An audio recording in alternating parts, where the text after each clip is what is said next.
Some stories begin with a shout, but the most powerful ones often start with silence. This is the story of Arthur Pierce, a man whose net worth was eclipsed only by the weight of his grief. A titan of industry who could move markets with a single phone call, but couldn't coax a single word from his own daughter Olivia. He took her to the most beautiful place he could imagine, the sun-drenched gardens of the Bel-Air Gardens Hotel, a gilded cage for his silent little bird.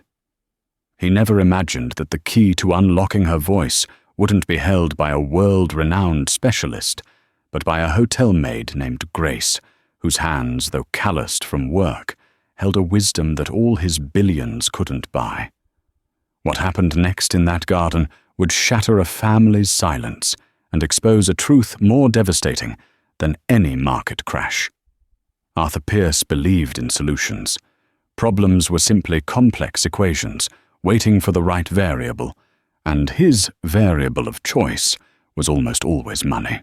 From his glass-walled office overlooking the sprawling metropolis of Los Angeles, he orchestrated the movements of Pierce Global Corp., a logistics empire so vast it was said the sun never set on its shipping containers. He commanded legions of employees, negotiated with heads of state, and navigated the treacherous currents of global finance with the cold, precise confidence of a shark. He was a king in a kingdom of his own, making a master of control. But his kingdom crumbled at the threshold of his 7-year-old daughter's bedroom. Olivia Pierce had not spoken a word in 2 years, 5 months, and 12 days. Arthur knew the exact duration because he tracked it with the same obsessive detail he reserved for his company's quarterly earnings reports. The silence had descended on the day of the funeral, the day they buried her mother, Catherine. It had started as quiet grief, and then, like a creeping frost, it had frozen her vocal cords, solid. Selective mutism, the specialists called it, a severe anxiety disorder. They used gentle voices and held PhDs from prestigious universities. Arthur had hired the best of them. Dr. Finch from Boston, with his play therapy rooms filled with every toy imaginable. Dr. Anya Sharma from London, a pioneer in cognitive behavioral approaches. He flew them in on his private jet, housed them in the finest suites, and wrote checks with so many zeros they looked like binary code.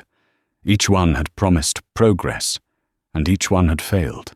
They would leave his palatial Beverly Hills home with sympathetic looks and hefty invoices, leaving Arthur alone with the silence. The silence was a living entity in their home. It sat between them at the custom-built mahogany dining table. It echoed in the cavernous hallways where Catherine's laughter once chased away the shadows. It screamed at Arthur in the dead of night, a constant deafening reminder of his one catastrophic failure. He could build an empire from nothing, but he couldn't mend his own child. This trip to the Bel-Air Gardens Hotel was his latest, most desperate solution. A change of scenery Dr. Sharma had suggested. A neutral space, free from the memories that haunted their home. So Arthur had booked the presidential suite for an entire month. It was a palace within a palace with panoramic views of the city, a private pool, and a staff ready to cater to any whim. But Olivia showed no interest in the opulence.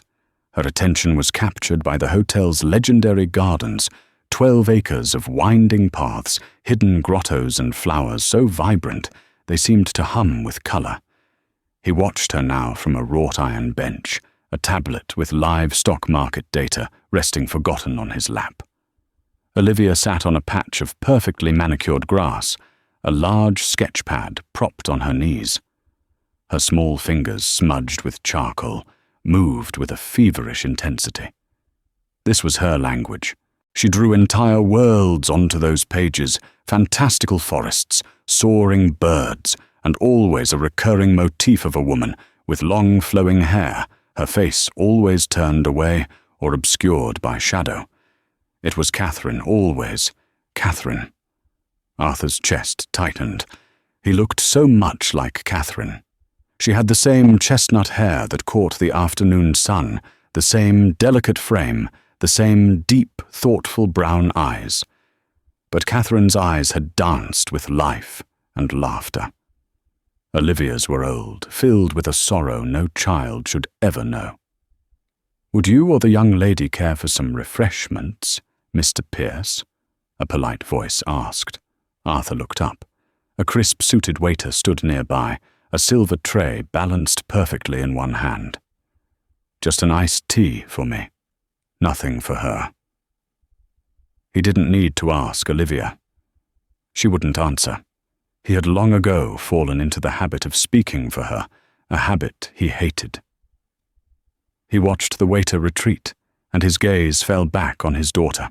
She was so close, just a few feet away, yet she might as well have been on another planet.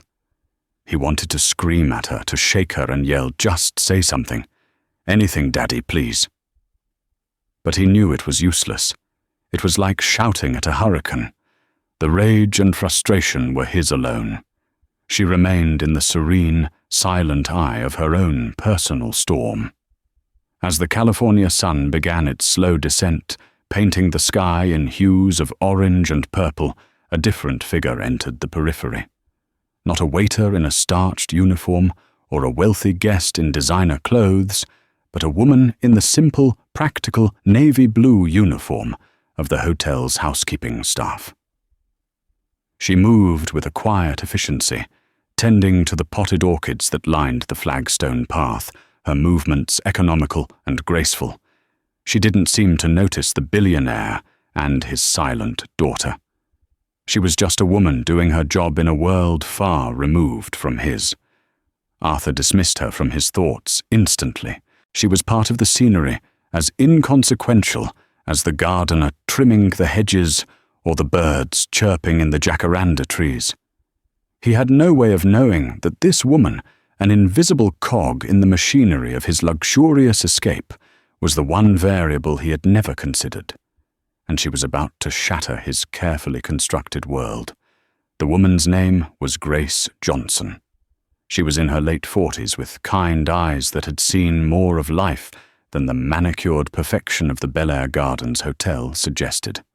Her hands, though meticulously clean, bore the faint, calloused history of hard work.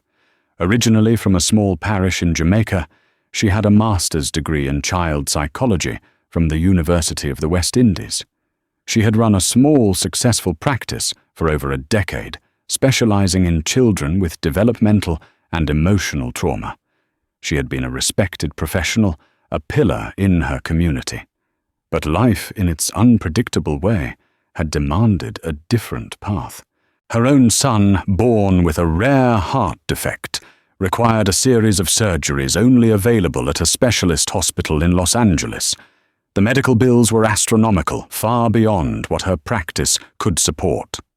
So she had sold everything, packed up their lives, and moved to America, while her son, now a healthy teenager, thrived in a local high school. Grace found that her foreign qualifications were a bureaucratic nightmare to transfer. Needing a steady income and good health insurance, she took the job at the hotel. She never spoke of her past. To her colleagues, she was just Grace, a diligent and reliable worker, with a quiet dignity and a surprisingly soothing presence. She found a strange peace in the structured physical work.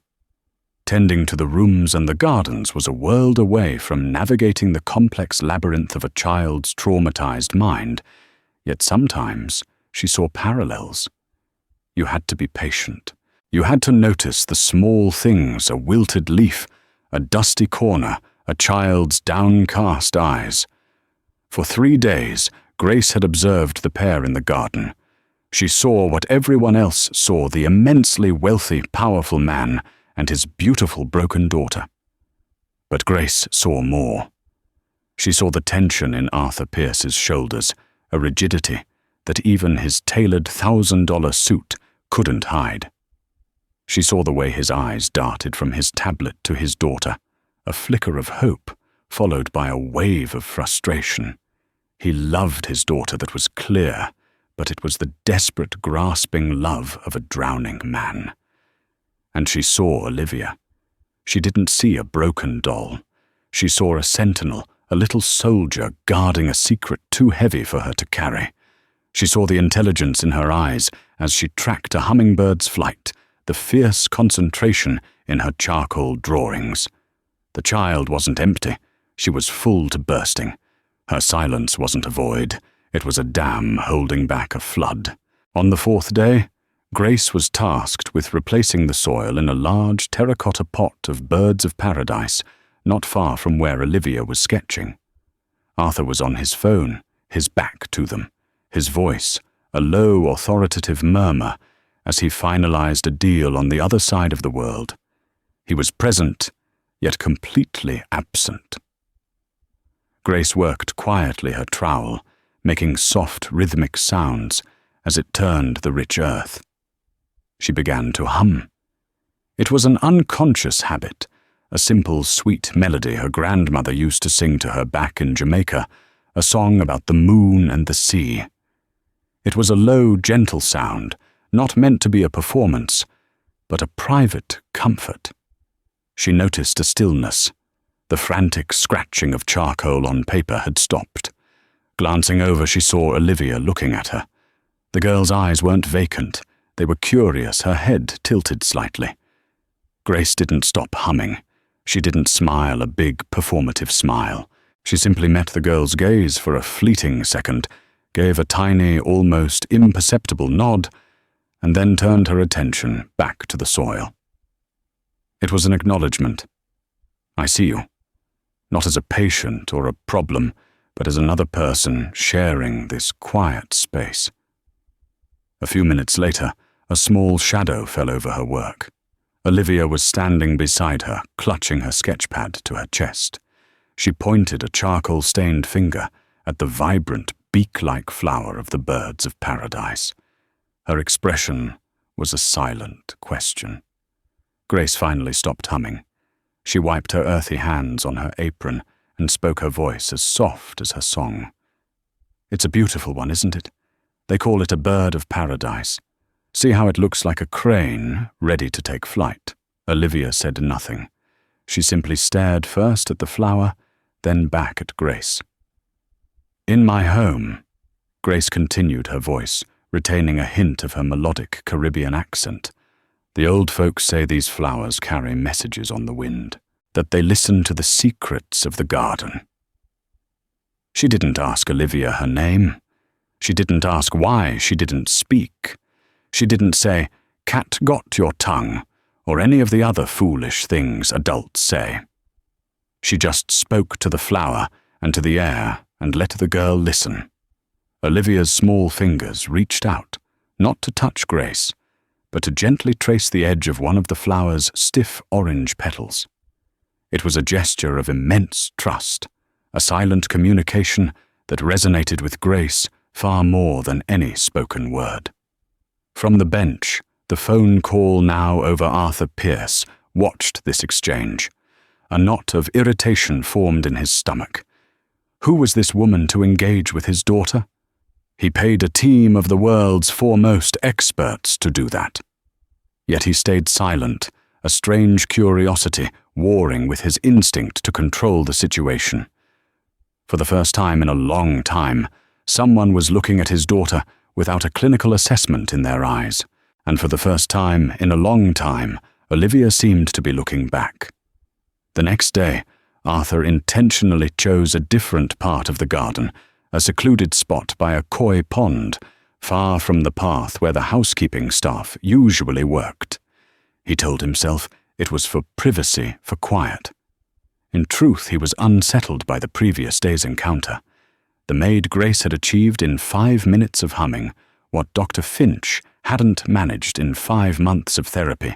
She had elicited a direct, engaged response from Olivia. It was a fluke, he reasoned. A coincidence? But Olivia was distracted. She didn't open her sketchpad. She kept looking back toward the main path, her eyes scanning the staff as they went about their duties. Arthur felt a fresh stab of frustration. He had curated this perfect sterile environment for healing, and its tranquility had been breached by a variable he hadn't accounted for a humble hotel employee. After an hour of this silent standoff, Arthur conceded defeat. He stood up abruptly. "Let's walk," he said, his voice clipped. He let Olivia lead, and her small feet took them unerringly back toward the area with the birds of paradise. As they rounded a bend, thick with fragrant gardenias, they saw her. Grace was there this time, polishing the large brass lanterns that lined the walkway, and she was humming that same tune. Olivia stopped dead in her tracks. She held her breath, listening. Grace looked up and saw them.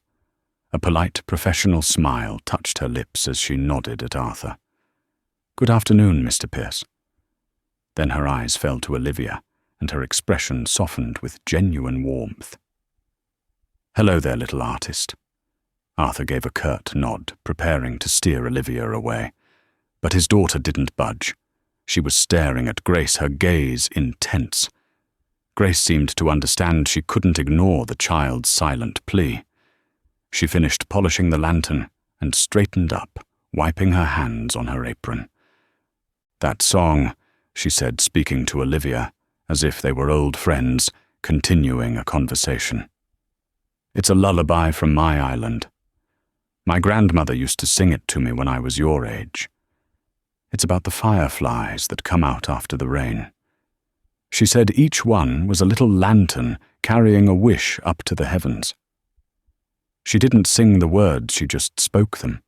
Her voice was rich with memory, painting a picture, not of therapy or analysis, but of home, of love, of simple magic." Olivia's own hands, which had been clenched at her sides, relaxed slightly. She took a half step forward. Arthur felt a surge of panic, mixed with a feeling he couldn't name. It was hope, terrifying and unfamiliar. "She can't. She doesn't speak." He said the words coming out harsher than he intended, as if warning Grace away from a fragile piece of art. Grace's gaze flickered to him, and her eyes held no judgment, only a profound, quiet understanding that unnerved him. "She doesn't have to," Grace replied softly, her focus returning to Olivia. "She listens. That's a special skill. Most people have forgotten how to do it." She then did something unexpected. She gestured to the open page in Olivia's sketchpad. The page was blank. "No pictures today." Olivia shook her head, a tiny, almost imperceptible movement. "Sometimes the page is too loud, isn't it?" Grace said with a knowing nod. "Too much white space. Sometimes you have to wait for the picture to find you." Arthur was dumbfounded. It was as if this woman was translating a language he'd never been able to hear. He had spent years trying to fill Olivia's silence with words, with specialists, with things. Grace was simply acknowledging it, giving it space, respecting it. Over the next few days, this quiet ritual continued. Arthur found himself unable to keep Olivia away from the garden paths where Grace worked. He would sit at a distance pretending to read financial reports, but he watched every interaction. Grace never pushed. She never asked a direct question that required a verbal answer. Instead, she shared. She would tell Olivia about the hummingbirds, calling them sugar birds, like they did back home. She would point out a caterpillar on a leaf and talk about the patient magic of turning into a butterfly. She spoke of the world around them, filling the space, not with pressure, but with wonder.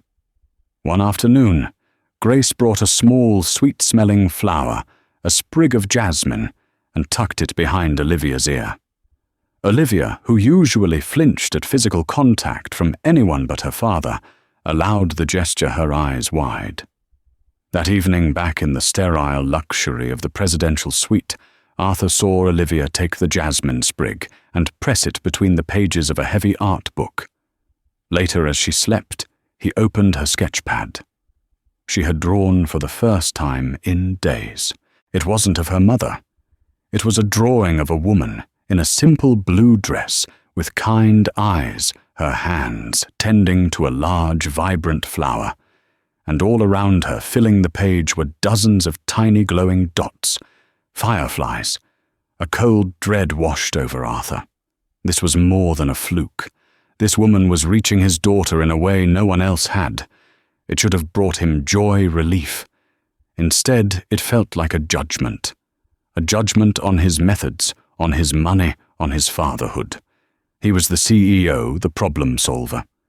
But in the quiet, sunlit theatre of the hotel garden, he was being utterly and completely upstaged, and the final act was coming sooner than he thought.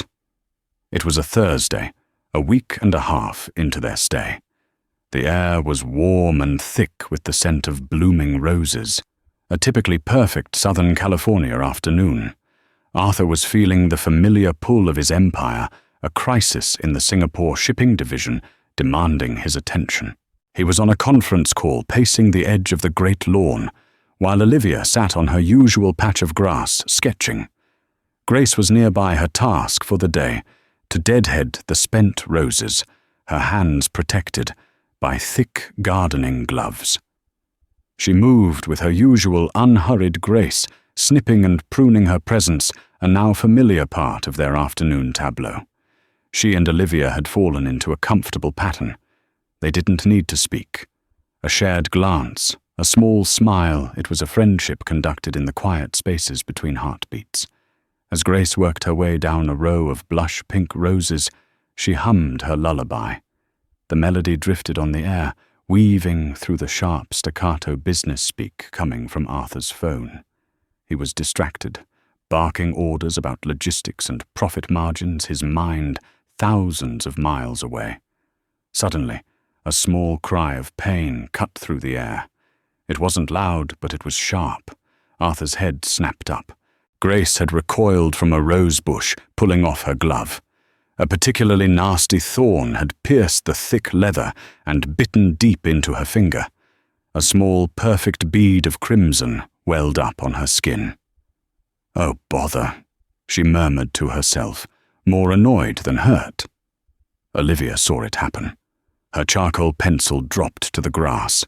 Her eyes, wide with alarm, were fixed on the drop of blood on Grace's finger. She saw the flash of red, the small wound, the hint of pain in the woman's face. Everything seemed to happen in slow motion. Olivia's face, usually a placid mask of silent observation, contorted. Her brow furrowed. Her mouth, a sealed line for over 2 years, opened slightly. A small breathy sound escaped a puff of air, a failed attempt at a word. Grace looked at her own minor injury forgotten. She saw the panic in the child's eyes. "It's all right, little artist," she said softly, her voice calm and reassuring. "It's just a tiny prickle. See, nothing to worry about." She started to put her finger to her mouth to staunch the bleeding, but Olivia was already scrambling to her feet. The little girl's hands were clenched into fists, her body trembling. Her mind was a whirlwind, the red of the blood, the memory of another wound, another time, a broken thing that couldn't be fixed. The dam inside her, the one that had held for 900 days, was cracking under the sudden immense pressure. She looked from the blood on Grace's finger to her father, who was now staring the phone silent against his ear. She looked back at Grace, at this kind woman who sang about fireflies, and truly saw her. She couldn't let her be hurt. The need to warn, to help, to connect, overwhelmed the fear that had kept her silent for so long. Her mouth opened again, and this time a word emerged. It was not a scream. It was not a cry. It was a whisper, raspy and unused, like a rusty hinge being forced open. "Careful." The word hung in the pristine air of the garden, fragile yet monumental. It was a pebble tossed into a still lake, the ripples spreading out in seismic waves. Grace froze her eyes, locking with Olivia's. A slow, beautiful smile spread across her face, not of triumph, but of pure, unadulterated joy for the child. But Arthur Pierce did not smile. He didn't move. The billion-dollar conference call was forgotten. The crisis in Singapore ceased to exist. His world, which had spun on a predictable axis of profit and loss, logic and control, had just tilted violently. He had spent a fortune, moved heaven and earth, to hear his daughter's voice again. He had dreamed of this moment, rehearsed it in his mind. He thought he would weep with joy, sweep her into his arms, declare it a miracle. Instead, he froze. His blood ran cold. The phone slipped from his numb fingers and fell silently onto the soft grass. His face, usually a mask of command, was suddenly ashen, stripped bare. It wasn't joy that flooded his features. It was not relief. It was a raw, visceral shock so profound it bordered on horror. Because in that single whispered word, he hadn't just heard his daughter's voice for the first time in 2 years. He had heard the echo of his dead wife. "Careful, Artie," she used to say, her voice filled with that same gentle concern. The tone, the inflection, the ghost of Catherine was in that sound, an auditory phantom rising in the sun-drenched garden. The silence had been a tomb, and now that it was broken, he feared what might crawl out. Olivia, frightened by her own voice, and her father's terrifying stillness, began to tremble violently. She looked at his pale, frozen face, and the hope that had flickered in her eyes was extinguished, replaced by the familiar, crushing weight of fear. She had spoken, and she had broken him. The moment stretched into an eternity. The idyllic garden scene, the hummingbirds, the scent of roses, the warm sun had become a frozen tableau of raw, exposed emotion. Grace, seeing the terror on Olivia's face and the catatonic shock on Arthur's, was the first to move. She quickly wrapped a clean handkerchief from her pocket around her finger and knelt before Olivia, speaking in a low, soothing tone. "That was a very kind thing to say, Olivia. Thank you. You were worried about me. That was a very good, strong word." She deliberately used the child's name, grounding her, affirming her. But Arthur finally broke from his paralysis, and his reaction was not what anyone would have expected. It was a tempest. "What did you do?" He snarled, his voice a low growl. He strode forward, his imposing frame casting a long shadow over both Grace and his daughter. His eyes weren't fixed on Olivia, but were boring into Grace, filled with a wild mix of accusation and fury. "What did you do to her?" Grace stood up, slowly positioning herself slightly between the enraged father and the trembling child. She kept her voice even professional. "Mr. Pierce, your daughter just spoke. This is a wonderful moment. Don't tell me what I should do," he thundered, his voice echoing unnaturally in the tranquil space. A few other hotel guests on a nearby terrace turned to stare. "I have the best child psychologists in the world on my payroll. They use proven methods, clinical trials, years of research, and you, a maid, you come along humming some nonsense and you—" He couldn't finish the sentence. He was gesturing wildly, a man whose entire worldview had been upended. Control was everything to him, and this was chaos. "I did nothing, sir." Grace said, her voice firm but respectful. Her initial deference was gone, replaced by a protective instinct. "I just treated her like a person. I gave her space, and I didn't pressure her. I gave her everything." Arthur shot back, his voice cracking with a pain he couldn't contain. The best schools, the best doctors, the best toys, anything she could ever want. Did you ever give her what she needed? Grace asked the question, soft but sharp as a shard of glass. The question hit Arthur like a physical blow. He stared at her, momentarily speechless. Who was this woman? Who was she, to stand in a garden, in a servant's uniform, and pass judgment on him? "You're fired!" He spat the words a reflex, his go-to solution for any problem with a pulse. "Get your things. I'll have security escort you off the premises." Olivia let out a choked sob. She lunged forward and clung to Grace's leg, burying her face in the simple navy blue fabric of her uniform. The gesture was a verdict, a clear and damning choice, and it broke something in Arthur. Grace gently patted Olivia's back before looking directly at Arthur. For the first time, he saw not a maid, but a woman of immense, unshakable authority. "You can fire me, Mr. Pierce. That is your right," she said, her voice devoid of fear. "But you need to listen to me. Your daughter's silence was never a choice she made lightly. It was a shield. Children who experience profound trauma, like losing a mother, sometimes lock away their voices because words become too dangerous. Words can hurt. Words can be final." Arthur flinched, as if she'd read a page from his own secret history. "For 2 years."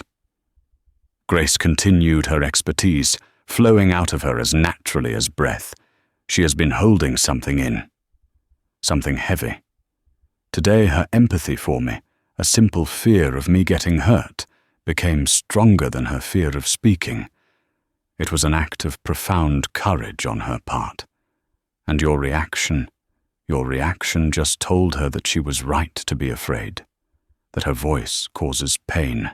The clinical precision of her words, the psychological terminology, this was not the language of a hotel maid. "Who are you?" Arthur whispered, the anger draining out of him, replaced by a dawning, confused suspicion. "My name is Grace Johnson," she answered calmly. "In my other life, before I came to this country to pay for my son's heart surgeries, I held a master's degree in child psychology. I ran a private practice for 12 years, specializing in childhood trauma and elective mutism. I have helped over 50 children find their voices again. But I can tell you right now, Mr. Pierce, that the breakthrough is the easy part. The work that comes after, that is much, much harder. And it has to start with you." The revelation landed in the quiet garden with the force of a bomb. Arthur stared at her, his mind reeling. A child psychologist, here pruning his roses. He had searched the globe for an expert paid millions, while the person with the real key had been right here, invisible just outside his suite's window. His rage, his confusion, his fear, it all coalesced into a single terrifying point. Grace was right. His reaction had not been one of joy. He had looked at his daughter, his beautiful, brave daughter who had just crossed an impossible chasm, and he had looked at her with horror. The question was no longer what Grace had done. The question, the one that now screamed in the silence of his own mind, was why. Why had the sound of his daughter's voice, the one thing he wanted most in the world, terrified him? More than anything, the garden was no longer a sanctuary. Arthur quickly had his assistant escort a crying Olivia back to the suite, leaving him alone with Grace, who stood her ground, refusing to be dismissed like a disobedient subordinate. The other guests had averted their gazes, a curtain of polite discretion falling over the raw, emotional scene. "Everything you said," Arthur began, his voice raspy. "My reaction? How did you—" "Mr. Pierce, a child's silence is often a reflection of a secret the family keeps," Grace said, her tone softening from professional to something more compassionate. Olivia wasn't just grieving her mother. She was protecting something. Or someone. Her first word was, "Careful." A word of warning. It came from a place of deep-seated empathy. "But your reaction tells me that word means something more to you. It triggered something in you." Her words were a scalpel, cutting through years of carefully constructed denial. Arthur stumbled back and sank onto the bench, the tablet with its glowing stock tickers, a meaningless toy beside him. He buried his face in his hands, his broad shoulders shaking. The titan of industry was gone, replaced by a broken man on a park bench. The memory he had suppressed for 2 years, 5 months and 13 days, came rushing back, not in hazy fragments, but in vivid, excruciating detail. It was a Tuesday night, raining. He was in his home office on a conference call with his team in Hong Kong. It was a hostile takeover bid, a career-defining moment. The numbers were flying. The adrenaline was pumping. Catherine had appeared in the doorway, wearing her favorite trench coat. "Artie," she'd said, her voice soft. "I'm going out for a bit." "I'm busy, Catherine." He'd snapped his hand, covering the receiver, his eyes still glued to the figures on his screen. "I know. It's just—" The rain stopped, and the fireflies are out in the canyon. You know how Olivia loves them. "I was thinking of just driving down to the lookout point. I won't be long." Fireflies. Their little girl was obsessed with them. It was a simple, pure joy in Olivia's life, and Catherine, ever the nurturer of such small magics, wanted to capture it. "Not now," he'd said, his voice sharp with impatience. "This is a billion-dollar deal. The fireflies can wait." "Everything can always wait, can't it?" "Artie." Her voice was quiet, but laced with a familiar, weary sadness. "The deal is always more important." "That's not fair," he'd retorted, his anger flaring. "This deal pays for this house, for Olivia's school, for everything. It's not a game." "I never said it was. I just wish for once you'd choose us over the game." His last words to her. He could hear them now echoing in the chambers of his memory, as sharp and cruel as the day he'd spoken them. "Maybe if you understood the value of $1 billion, you wouldn't be bothering me with insects." He hadn't even looked up as she left. He heard the soft click of the front door. He remembered feeling a brief, triumphant surge as he closed the deal an hour later. The feeling had lasted until the phone rang, the flashing lights of the police cruiser outside, painting his office in strokes of red and blue. A slick road, a sharp curve on the canyon pass. She'd been on her way back. The police said she must have lost control. A tragic accident. But there was one detail he had buried, a detail so terrible he had never spoken it aloud. As the paramedics were working, he had rushed to Olivia's room. She was supposed to be asleep, but she was sitting straight up in her bed, her eyes wide. She had been in the hallway. She had been standing in the shadows of the doorway. She had heard it all. She had heard him yelling. She had heard his last ugly words to her mother. His daughter's silence hadn't been born of grief alone. It was a penance, a terrible silent vow.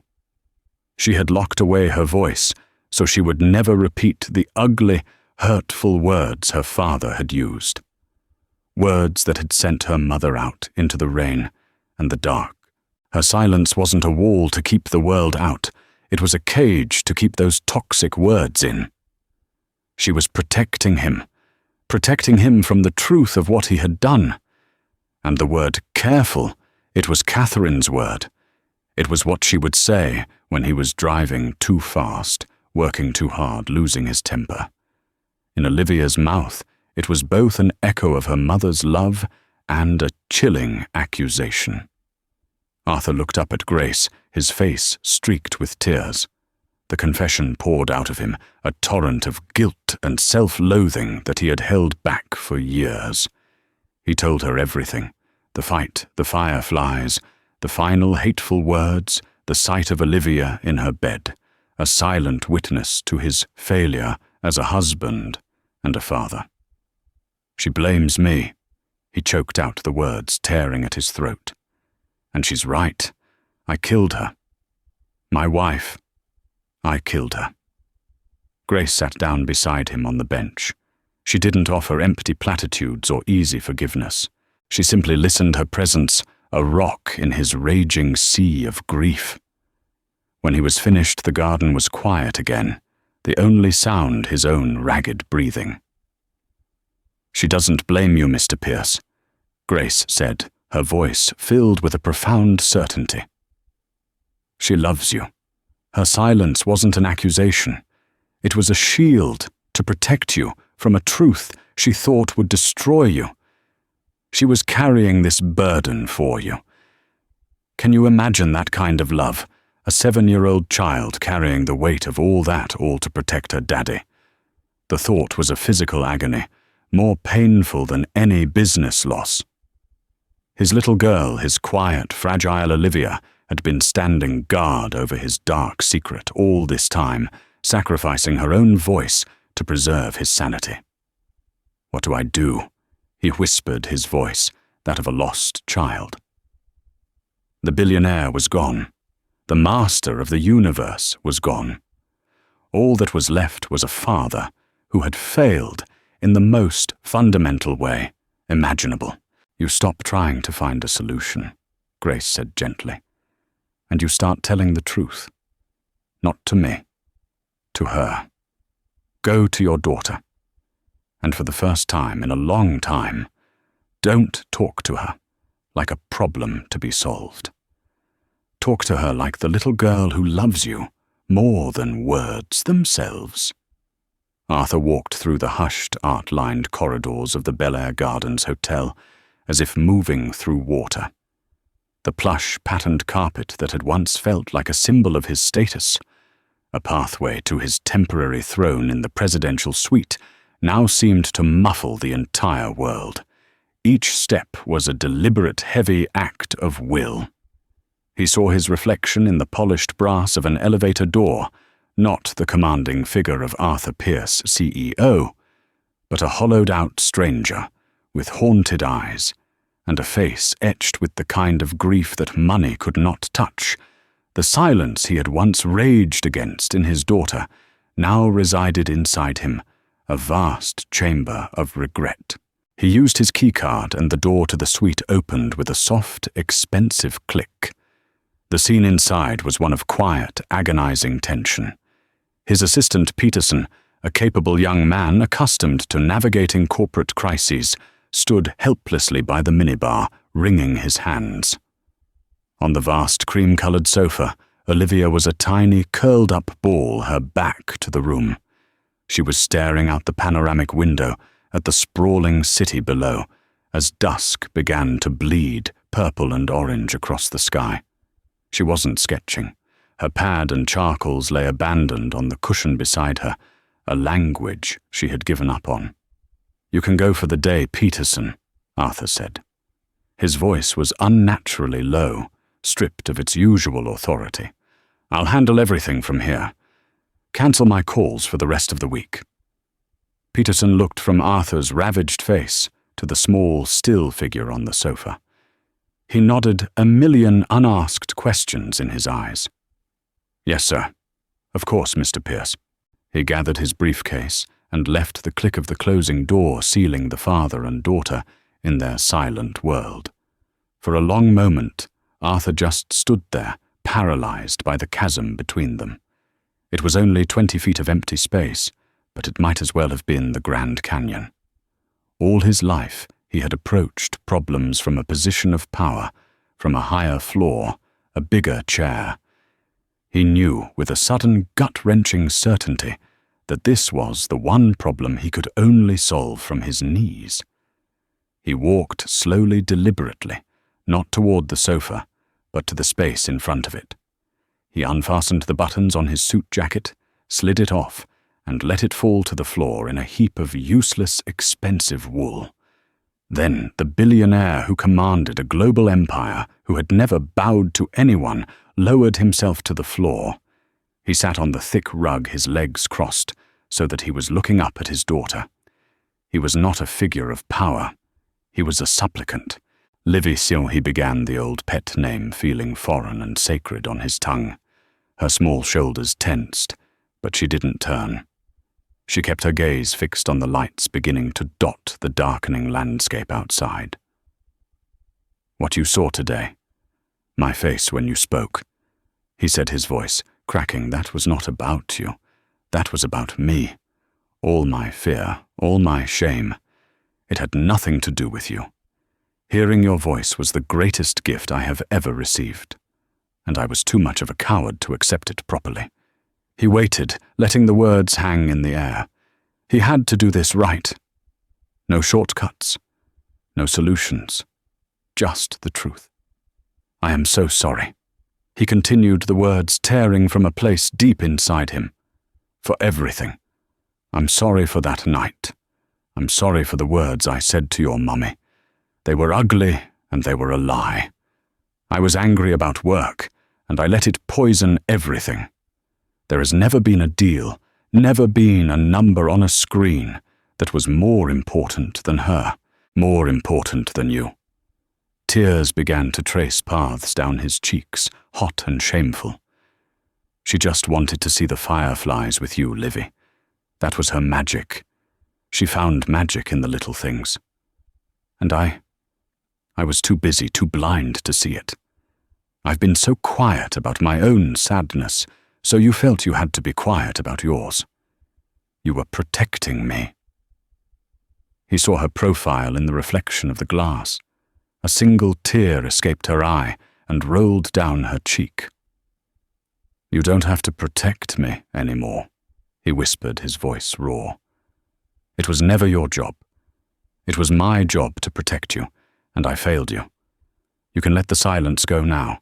You can be angry. You can be sad. You can scream at me if you want to. Whatever you feel is okay. We can feel it together." He reached out his hand, trembling, and gently took her small hand, which was resting on the cushion. It was cold, but she didn't pull away. He held it, a fragile connection, across an ocean of pain. She finally turned her head, her big brown eyes, so much like her mother's, swimming with unshed tears. She looked at the man on the floor, at his ruined face, and his genuine sorrow. She saw not the frustrated titan who demanded she speak, but the sad father who missed her mummy just like she did. Her lower lip trembled. She opened her mouth, and the second word she had spoken in over 2 years emerged a fragile whisper. Firefly. It was a memory, a question, and a peace offering all in one. A sob escaped Arthur's chest, a sound of such profound relief it was almost painful. He nodded, squeezing her hand. "Yes, baby girl. Yes, the fireflies. She loved them so much." Olivia slowly slid off the sofa and sat on the floor opposite him, their knees almost touching. She pointed a small, hesitant finger at his chest, her brow furrowed in concentration. "Sad?" She asked the word, clear and pure. It was an observation. She was seeing him, seeing his emotion, and giving it a name. It was the most profound act of empathy he had ever witnessed. "Yes, Livy," he managed to say through his tears. "Daddy is very sad. Are you?" She nodded, a solemn, simple gesture that spoke volumes. For the first time, they were not a problem and a solver. They were just two people sharing a grief they had both tried to carry alone. The next morning, the world outside the hotel suite continued to spin. Markets opened in London. Deals were being made. His empire was humming along without him. For the first time in his adult life, Arthur Pierce did not care. He picked up his phone, but he didn't call his broker. He called the chairman of his board. The conversation was brief. "I'm taking a 6-month leave of absence," he said, his voice steady. "It's a family matter. No, it's not up for discussion. Promote Jenkins to interim CEO. I'll send the official notice today." He hung up before the sputtering protests on the other end could sway him. He had just willingly relinquished control of a $10 billion corporation, and he felt nothing but a staggering sense of peace. His next call was harder. He found the main number for the hotel's human resources department and asked for Grace Johnson. He was put on hold, then transferred. "Grace," he said when she answered, her voice calm and professional. "It's Arthur Pierce." "Mr. Pierce." "Is Olivia all right?" she asked, her concern immediate and genuine. "She is," Arthur said. We talked. A little." He took a deep breath. "Grace, I need your help. Not as an employee, not as someone I can hire and fire. I was wrong about everything. I have been trying to manage a situation, not raise a daughter. I need a teacher to teach me how to be the father she deserves." He laid out his offer, a private consulting role, at a salary that would ensure her son's future was secure. He would fund the establishment of a foundation in her name, a new clinic for children like Olivia if she wished it. This wasn't a transaction. It was an act of penance and a plea for guidance. There was a long silence on the other end. "I accept the position," Grace finally said, "but on one condition. I will work with Olivia. I will help her navigate her feelings and her voice. But my primary patient, Mr. Pierce, will be you. Her healing is inextricably tied to yours. The work has to start with you." "Yes," Arthur said without a moment's hesitation. "I understand." Their stay at the Bel-Air Gardens Hotel ended that afternoon. As they packed, Olivia carefully placed her sketch pad into her own small backpack. When they walked through the grand lobby, Arthur wasn't barking into a phone. His hand was empty, except for the small one he held firmly in his. They didn't look like a billionaire and his silent daughter. They looked like a father and child stepping out of a gilded cage and into the uncertain, hopeful light of a new day, ready to learn a new language together. The story of Arthur and Olivia Pierce is a powerful reminder that the loudest truths are often hidden in the deepest silence. It shows us that wealth can build walls, but it takes courage and humility to build a bridge. In a world that glorifies power and control, we saw a man brought to his knees not by a market crash, but by the quiet wisdom of a woman the world had deemed invisible. Grace Johnson, with her patient heart and profound understanding, didn't just give Olivia her voice back, she gave a family its soul back. Their journey was just beginning, but for the first time, they were walking it together, hand in hand, out of the darkness. If this story of unexpected connection and the power of listening touched your heart, please help us share it. Hit that like button, share it with someone who might need to hear it, and subscribe to our channel for more stories that uncover the extraordinary in the ordinary. What did you think of Arthur's transformation? Let us know in the comments below. Thank you for listening.